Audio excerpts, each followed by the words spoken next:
The Omega Speedmaster is not overrated and probably never will be for a multitude of reasons. It doesn't mean that it's perfect, and it doesn't mean that a lot of people don't sell it after they buy it. So what I want to talk about today is the Omega Speedmaster, why I love it so much, why I bought a vintage version of it, and why I think anyone out there considering buying a first luxury watch should definitely look at least in this direction, with a few caveats depending on what you're looking for. Now, on the other hand, Omega is cranking out a million limited edition releases of the Speedmasters, different variants, different colors, different styles, different metals, and it starts to get a little overwhelming with these minor differences or even major differences in the general case architecture, style, dial color, all that stuff. But you also have vintage versions and pre-owned versions. And so there's a million different options. And I think that can be a little overwhelming with the Speedmaster because they all look basically the same, which is great for those of you looking for a little bit less money. Now, let's face it, I'm never going to space, and neither are you, probably. Very few of us will ever make that sort of journey. Sorry to crush your astronaut dreams. But wearing the same watch as actual astronauts, that's kind of cool. You know, Neil Armstrong, Buzz Aldrin rocked their Speedmasters during Apollo 11. So did all of the other astronauts that didn't actually go up into space or did on different missions. And so this is one of those things that when you wear it, you're trying to think about the sorts of people, the sorts of time. You get that nostalgia around the 60s, even though I wasn't even alive during then, that it gives you a little bit of that feeling. And I have always loved that about the Speedy. Now, NASA also tested this in extreme conditions, and at the time, compared to all the other 1960s variants of watches, this was the only one that succeeded. Now, whether or not that's true today, it doesn't really matter. The marketing's been locked in by Omega, and they have a very long-standing relationship with NASA. And what's interesting about that connection is even people who aren't into watches find that kind of cool. Now, some people find it silly because you're never actually going to go up into space, but I've had multiple people who say, hey, I have a friend who's into watches. He actually has a watch that like astronauts wear or something like that, and I always know exactly what they're talking about versus my friend has a nice watch. The other reason why this watch is fantastic is the design, the timeless look. Since 1957, the Speedmaster hasn't changed a whole lot. The general layout has stayed the same. Now, Omega has stuck with something good here. It's a clean black dial at this point, iconic bezel, perfect asymmetry, and sure, you know, the modern editions have had some minor tweaks, but let's be honest, the classic look is why they keep coming back. To me, this is like the Porsche 911, although the sub can also have a very strong contest there. This is the sort of watch that's just a classic watch that doesn't need changing, doesn't need tweaking, and always will be in style. Now, vintage Speedmasters always come preloaded with charm, a little bit of faded bezel, some patina. They've got stories and adventures that you've never been on, but they're cool and genuinely unique. And so the ability to buy a watch that looks the same throughout time gives you the ability to buy a vintage watch without it looking overly old or overly tired. Now, if you're looking at vintage Speedmasters, there's a lot of different variants you can go for. And I'm gonna kind of break those down for you. You have your 321 caliber movements if you're looking at the Speedmaster variants. You got your Ed Whites with the stepped dial and these straight lugs. Then you move on to the asymmetric case here, and this is what the astronauts actually wore on the moon. And this is going to have basically the same layout you see in current Speedmasters, but you have an applied Omega logo. Around 1969, they switched over to the 861 because it had a cam actuated chronograph versus a column wheel. The general architecture remained the same, but for the most part, that was the only major change that happened in the chronograph. It allowed them to make it more scalable in terms of production than the fine tuning that you need to do on a column wheel. These early variants had a brake that was made out of brass, and then they switched to Delrin, which is a plastic. The early versions have an applied Omega logo, and then it goes to painted. I have the variant that still has the stepped dial, but has a painted Omega logo. And then at a certain point, they drop off around 1971, where the stepped dial ends up getting flat with everything else. And that same architecture and design and dial stay the same basically all the way up until the modern variants, where then you can start looking at applied logos and step dials that are now back on Speedmasters, but with the coaxial caliber.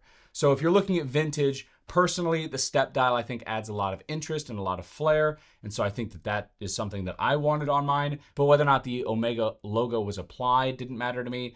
And the 861 versus 321 have giant price differences. So if you can buy an 861, it's easier to service, cheaper to service, and it's obviously less expensive to buy in the first place, depending on condition. But again, we can get into a whole thing about condition in our vintage watch video that I'll be releasing soon. Now, daily usability and practicality, the Speedy, the vintage Speedy, or a modern variant is absolutely the perfect companion. Now, water resistance is a reason why people typically don't wear vintage versions of this, but mine just didn't survive. I think it thrived. It's compact enough to slip under a sleeve comfortably, but yet tough enough that I wasn't overly concerned about minor nicks or scratches. It doesn't mean I don't take care of this a little bit better than some of my other watches, but it can be a daily watch. Modern variants of the Speedmaster obviously are fantastic as a modern daily driver because it fits into everything, it blends into everything, and it's a watch you can always throw on. That's why when I picked a watch for 2 weeks, this was the watch I wanted to wear. It can dress up and look really cool and slightly unique. I think when you go into a store and you look at the Speedmaster for the first time, you're not going to be wowed. I guarantee you will not be wowed by the Speedy. It's just because it doesn't have any reflection to it. It's a matte dial. You know, maybe the new variants you'll be more interested in because the blue dial version has that cool color to it. And the applied logo obviously gives you a little bit of reflection. But with a painted indices and everything's just kind of matte, it does not wow you. At least it didn't wow me. And the first time I looked at it, I thought, why is everyone freaking out about the Speedmaster? It's just kind of a watch. Like, it didn't make me overly excited about it. But because I was already bought into the idea of buying one, I bought a Speedy. And that's just par for the course when you're early on in this hobby. You buy things because you kind of convince yourself before you even see it in person. And as long as it doesn't totally throw you off, a lot of times you may buy it. Now, some people go into the store and they let themselves be influenced by whatever they're attracted to. But I think that's a rarity in today's day and age when most of us watch videos like this, myself included, and kind of get really interested in something before you even see it in person. And so just be aware that when you see this in person for the first time, you probably won't be that excited about it. And from far away, you probably won't understand why people like it so much. This is the sort of watch that after you wear it for about a month, you get a certain feeling about it, or you don't. Some people, I think, sell this watch because they buy it because they bought into the idea of it online. They saw all these videos. They saw me ranting and raving about how amazing the Speedmaster is. They buy it, they wear it, they think, why do people like this so much? It's so standard, especially for the fact that the watch looks relatively normal for $8,000, whereas something like, honestly, a Rolex or even my IWC has more reflection, more polish, or an Aquaterra has more panache to it. And I think when you wear something like that in comparison to something like this, I had many times where I wondered, how is this a $6,000 or at the time, $6,000, or now $8,000 watch? And I don't disagree with you. It is a standard looking watch. It does not look like it should be worth the sum of its component parts. Outside of, we could have a whole conversation about movement, but the general design, the outside look of it, in a modern competitive landscape doesn't look like the price that they're asking for the watch. It looks like a $3,000, $4,000 watch to me most of the time, or did at that time, because that's also the prices you typically would have seen at that time online. Still, I bought it.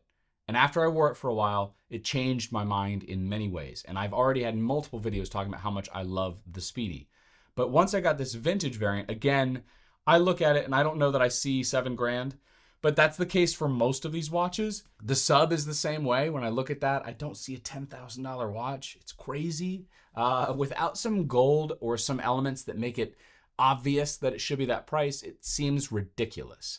You know, once you go from I think 5,000 up, it starts to feel weird where that money makes sense in the look and design of the watch. And all of that is, I think, 100% a fair criticism of the Speedmaster. That being said, as someone who owns it, I think this is a watch that's just so easy to put on. And it does give you that certain feel over time. Now, I didn't get that vintage flavor, that true feeling that I was wearing something that had been worn in the 60s. And I think I have an admiration for the 60s in general, whether that's fair or not, that there was just a different sort of America at that time, a different sort of world at that time. And that, you know, one without internet and cell phones and all the stuff that come with today's day and age. And I think there's a certain nostalgia that comes from looking back at an era that has passed. You know, I love the series Mad Men, and that definitely added some of that feeling that the 60s had a certain flavor to them. Doesn't mean they weren't without their problems. There were a lot of problems with the 60s, but they have a cool, effortless feeling, I think, about the design that you find out of that era. And so I think I see that in this vintage version of the watch, which is why I love it so much. What's also really interesting is this is probably my wife's favorite watch, which also doesn't make sense to me when I talk about how most people are underwhelmed by it in person. She's always really liked this watch. And I guess because it's so simple and classic looking that kind of does it for her. But for whatever reason, this has always been, even early on before she knew what it was, has always been one of her favorites.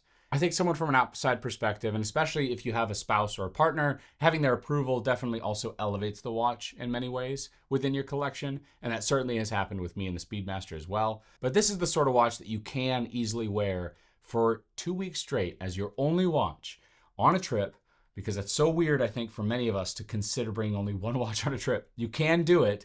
And this is the sort of watch that every time you put it on, you'll notice something slightly different about it, or slightly interesting or unique, or even just like you swap the strap and it looks like a totally different watch. It has to be one of my favorite parts about the Speedmaster. When you put a new strap on it, it feels like an entirely new watch.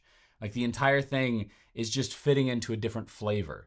And that making this a strap monster means you have so much versatility that you don't always find with other watches, particularly ones with bright dials. You just don't have the option to wear it on 15 different straps and it look like 15 different watches.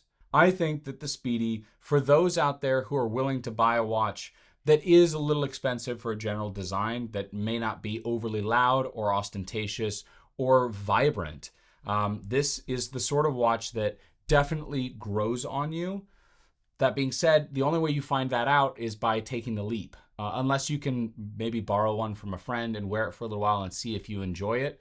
Most of us are pretty isolated in this hobby, and so you have to buy it and then, eat the loss if you end up selling it on. But the Speedy is one of those watches that I think will grow on you. If it doesn't, you'll end up selling it, and a lot of people do. It's a highly, highly flipped watch because people don't warm to it over time. But I certainly have, and I think those that have absolutely love their Speedmasters over time.